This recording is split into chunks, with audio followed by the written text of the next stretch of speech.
Hello friends, he is one of our patients of hair transplant और हम आज hair transplant के result के बारे में देखने वाले हैं। इनका हमने हेयर ट्रांसप्लांट किया था on 27th of April 2019 and today is 28th of December 2019। सो हमने टोटल 8 मंथ इनके हेयर ट्रांसप्लांट के लिए कंप्लीट हो चुके हैं और हम लोग देखने वाले हैं कि एक हेयर ट्रांसप्लांट के रिजल्ट के लिए क्या क्या चीज़ें देखनी चाहिए। सो बेसिकली इनका हमने फ्रंट एरिया में हेयर ट्रांसप्लांट किया था, दोनों टेम्पोरल साइड में, एंड ऑल्सो क्राउन एरिया में भी हेयर ट्रांसप्लांट किया था।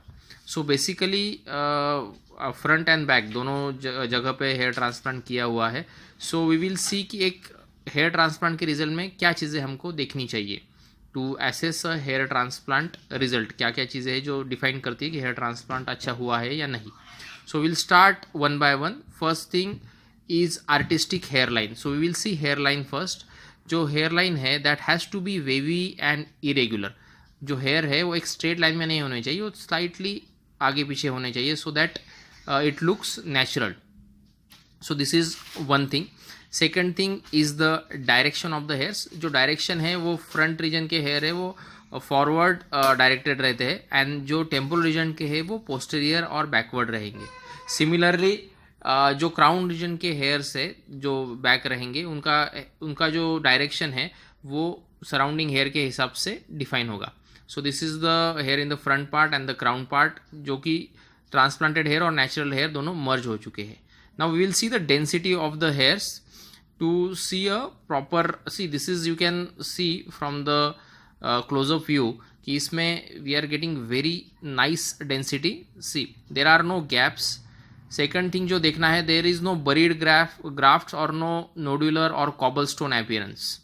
अगर ग्राफ्ट जो है वो डालते वक्त अगर सुपरफिशियल थोड़े से ऊपर रह जाते हैं तो कॉबल स्टोन अपीयरेंस देते हैं या फिर बरीड रहते हैं। Second thing, the density as you can see is almost like natural hair density.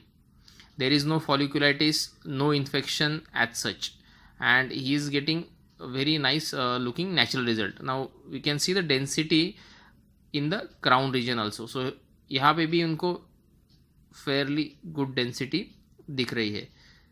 Also there is no infection, nothing as such. So this is from front view and we'll see the donor area also. हम लोग donor area भी देखेंगे। So इनका ये जो strip है posteriorly, यहाँ से हमने hairs harvest किए थे, जो transplanted hair है वो सब निकाले थे। See you can see the close-up view. You can't make out कि यहाँ से कुछ किया हुआ है। Second thing, there is no infection, no folliculitis. कोई भी बाल्ड पैच या फिर ऐसा इंडिविजुअल पैच नहीं है जहाँ पे बहुत ज़्यादा हेयर लॉस है। जो हेयर है वो निकालते वक्त we take out in a zigzag fashion so that जो रिमेनिंग एरिया है हेयर का वो कवर हो जाता है और कोई ऐसा लगता नहीं कि वहाँ से कुछ प्रोसीजर किया गया हुआ है। So very nicely healed donor area we can see. So this is regarding his donor area. Also एक बार वापस हम लोग एक उनके डेंसिटी देख लेंगे। See this is the density side temporal region में। You can see, you can close up अगर लेंगे तो you can see it slightly better. Okay, yes. So as you can make out he has very nicely healed all the nicely dense recipient area. He can shave it, he can comb it, he can trim the hairs. See from the close-up view you can see the irregular pattern of the hairs. Some hair are in the front, some hair are in the back part. All the hairs are very strong.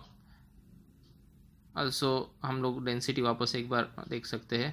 So this is the, if you put in proper density the patient is going to have result like this. अगर हम लोग कम density डालते हैं या फिर direction wrong हो रहेगा then it doesn't look good.